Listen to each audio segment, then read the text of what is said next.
শুধু দর্শক মণ্ডলী, এখন আমরা দাঁড়িয়ে আছি সুয়া লেকের সামনে। আমাদের নৌকা খালি গোল গোল করে ঘুরছে। এটা অত্যন্ত অপরিষ্কার, মোটেও সৌন্দর্য কোনো নাই। আমি দেখতে পাচ্ছি পুরো অপরিষ্কার একটি লেক। যদিও এখানে আবার সুন্দর সুন্দর নৌকা রাখা আছে, এই যে হাঁসের নৌকাগুলো দেখতে পাচ্ছেন। আর এখানে নৌকা ভ্রমণ করা যায়।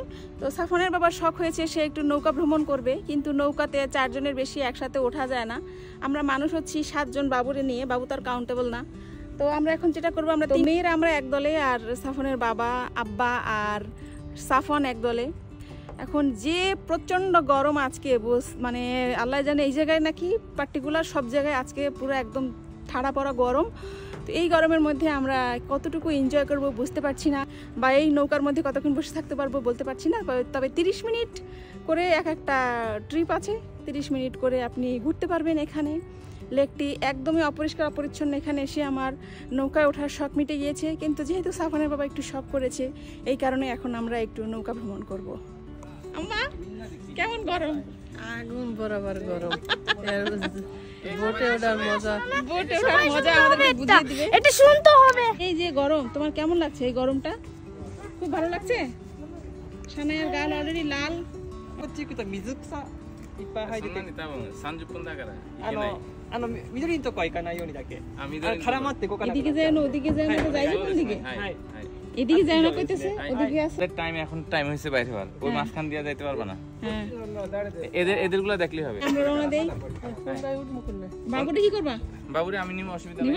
হ্যাঁ, পারবে না, আব্বাকে আমি চালাতে পারবো না। তো যাও। সাফান চালাইতে পারবেন, মাথায় দাও। আচ্ছা ঠিক আছে, তাহলে আমি আব্বা আপনি একটাতে, আর তুমি সানায়ার একটাতে। আমি সানায়া আর আম্মা, ঠিক আছে? আচ্ছা ঠিক আছে, যা। সানায়ার মাঝখানে দুইজন চালাইতে না। প্যাডেল চালাতে দিছে আব্বারে। যা সানায়া উঠো, আগে আমি উঠি। কেমনে কি কোট আমি দেই, আগে আমি উঠে যাই। 間違いロープ張ってしまって。 সানায়া হচ্ছে আমাদের হুইলের ড্রাইভার। আমি দেখো ওইটার সঙ্গে আবার বসা খাও না। হ্যাঁ হ্যাঁ, বেশি নিয়ে যাও না, বেশি নিয়ে যাও না, বা বেশি নিয়ে যাও না। হায় হায় রে, আজ ঠান্ডার বিপদই হয়। হ্যাঁ, এরকম রাখো। ওই যে আব্বারের দায়িত্ব দিয়ে দিয়েছে, আব্বা প্যাডেল বাজাইতেছে। সানায়া তাড়াতাড়ি চলো, ওই প্যাডেলের কাছে, ওদের কাছে যাই।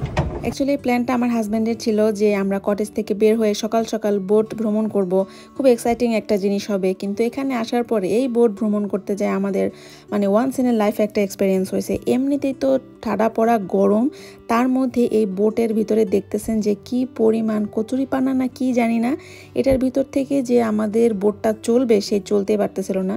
হুইলটাকে ডাইনে ঘুরালে এটা বামে যাচ্ছিল, বামে ঘুরালে ডাইনে যাচ্ছিল, মানে এই কচুরিপানার জন্য এটা পুরো একটা স্টাক অবস্থা। আমি জানি না যে ওনারা কেমনে টাকা নিতেছে, বাট স্টিল এগুলো পরিষ্কার করতেছে না। এখানে কোনোভাবেই বোট চলার জন্য উপযোগী না। অ্যাকচুয়ালি এর আগে আমরা অনেকগুলা লেকে এরকম বোটে উঠছি এবং এগুলো আসলে খুবই সহজ, বাচ্চারাও এটা চালাইতে পারে, এত সহজ হয়। যেহেতু লেকটার অবস্থা একদম ডেডলি, এই কারণে এখানে এটা চালাতেই পারতেছিলাম না আমরা। পার পার্সন আমরা টিকিট কাটছিলাম 1500 ইয়েন করে অ্যাডাল্ট, আর বাচ্চাদের মনে হয় 700 ইয়েন বা এরকম কিছু একটা হবে। এতগুলো টাকা নেয়ার পরেও এরকম একটা সার্ভিস কিন্তু জাপানের মতো একটা জায়গায় আশাই করা যায় না। কি অবস্থা?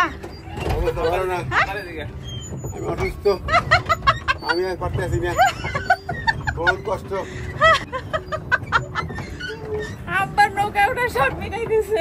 প্রায় 20-25 মিনিট এরকম ঘোরাধুরা চালানোর পরে অবশেষে আমরা ফেরত আসতে পারছি। আর আমাদের যেমন কষ্ট হয়েছে সাফনের বাবাদেরও ঠিক তেমনই কষ্ট হয়েছে। রোদটা কি খালি দেখেন ভাই, রোদটা কি। সানায়া, আমার সানায়া সিদ্ধ। সানায়া উঠো, বেরো। এই সাফন, দেখি আমার দিকে তাকাতো। একজনের চেহারা দেখো কি অবস্থা। আরে বিধ্বস্ত, কেদারা বিধ্বস্ত।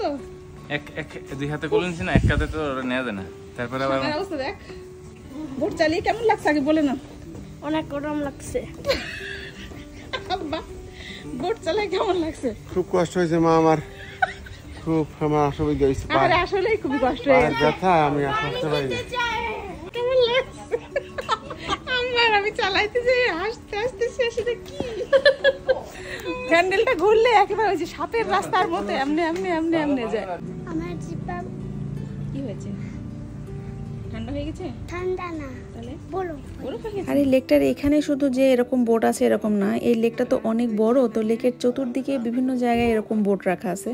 আমার ধারণা যে পার্টিকুলার এই জায়গার এই লোকেশনের সিচুয়েশন এরকম, বাট পুরো লেক হয়তো এরকম না, কারণ আমরা কিন্তু এখানে কারো রিকমেন্ডেশনে আসছিলাম, যারা হচ্ছে এই সিটিতে থাকে এরকম একজনের কাছে জিজ্ঞাসা করছিলাম, তো তারাই বলছে যে এই লেকের এই বোটের রাইডিংটা খুব ভালো। নিশ্চয়ই তাদের এক্সপিরিয়েন্স ভালো ছিল দেখে বলছে। যদিও আমি অনেক হাসাহাসি করতেছিলাম জিনিসটাকে লাইট করার জন্য যাতে সবাই ফ্রাস্ট্রেটেড না হয়ে যায়, বাট সিচুয়েশনটা কিন্তু আসলে খুবই খারাপ ছিল। ইনফ্যাক্ট সানায়া আর সাফান দুজন লিটারালি কান্নাকাটা শুরু করে দিছিল, আর ছোট বাবুরও খুব কষ্ট হয়ে গেছিল। প্রচন্ড গরম। এখন আইসক্রিম খাক। সাফান আব্বু গেছে গাড়ি ছাড়তে, গাড়িতে এসি অন করে, নাহলে তো গাড়িতে ওঠা যাবে না, যে গরম। কুতু কুতু দিচ্ছ কেন আমাকে? তোমাকে কুতু কুতু, তোমাকে কুতু কুতু। ভাগ্যিস সেখানে একটা আইসক্রিমের দোকান ছিল, সেখান থেকে আমরা আইসক্রিম খাওয়ার পরে সবাই একটু স্বাভাবিক হয়েছে, বাচ্চাগুলো একটু নর্মাল হয়েছে। অ্যাকচুয়ালি আজকে আমাদের প্ল্যান ছিল সারাদিন আমরা অনেকগুলো জায়গায় ঘুরবো, বাচ্চাদেরকে নিয়ে অ্যামিউজমেন্ট পার্কে যাবো, কিন্তু এই গরমে এই বোটের উপরে উঠে আমাদের সত্যি একদম ঘোরাঘুরির মন মানসিকতা শেষ হয়ে গেছে। মনে হচ্ছিল যে যাই বাসায় ফেরত যাই, ভাই এই গরমের মধ্যে ঘোরাঘুরির দরকার নেই। তারপরে চিন্তা করলাম এত দূর আসছি, ফেরত যাবো, তার চেয়ে কোনো একটা জায়গা খুঁজি যেখানে টেম্পারেচারটা একটু স্বাভাবিক থাকবে। তারপর আমরা ইনস্ট্যান্ট একটা নিয়ারেস্ট কোনো স্কাই লাইনে যাবো চিন্তা করলাম, অ্যান্ড ওভাবে সার্চ করে দেখলাম যে 29 মিনিটসের ড্রাইভ ডিস্টেন্সে একটা সুন্দর লোকেশন আছে, তো সেটার উদ্দেশ্যে আমরা আসছি। এবং এইখানে ওঠার পরে মনে হচ্ছিল যে জানে পানি আসছে, আসলে টেম্পারেচারটা একটু কমও ছিল আর খুব সুন্দর উইন্ডি যেমন ছিল তেমন মানে ভিউটাও মাশাআল্লাহ অনেক সুন্দর ছিল এখান থেকে। আমরা না চাইছিলাম হচ্ছে একটা অ্যামিউজমেন্ট পার্কে যাইতে, আমরা তো এখানে কখনো এই সিটিতে মানে ওরকম ঘোরা হয় নাই, ভাবছিলাম যে আমরা ওই অ্যামিউজমেন্ট পার্কটায় যাব, কিন্তু যে গরম নিচে, মানে এই গরমের নিচে ঘোরাঘুরি করার মতো অবস্থা নেই, এই জন্য আমরা উপরে চলে আসছি পাহাড়ের কাছাকাছি। তো এইটা হচ্ছে স্কাইলাইন পার্ক নামের একটা কামাকুরা বা কিছু একটা, নামটা আমি ঠিক বুঝতেছি না, নামটা পরে ট্যাগ দিয়ে দিব। এইখান থেকে ভিউ হচ্ছে চমৎকার। তো জাপানের যে কোনো একটা শহরে আপনি স্কাইলাইন দিয়ে সার্চ দিলে এরকম পাহাড়ের আশেপাশে মানে একদম টপ ভিউ থেকে সিটিটা দেখা যায়, এরকম একটা ভিউ আপনি পাইয়েই যাবেন। এখানে আবার ওয়েদার একটু ভালো, মানে ঠান্ডা ঠান্ডা ওয়েদার আছে আর দেখতেও সুন্দর আছে। আমরা এটার একদম টপ ভিউয়ে যাই, আর তারপরে ওইখানে আমার একটু যাওয়ার ইচ্ছা আছে, আপনাদেরকে ওই চেয়ারটায় ওঠানোর ইচ্ছা আছে।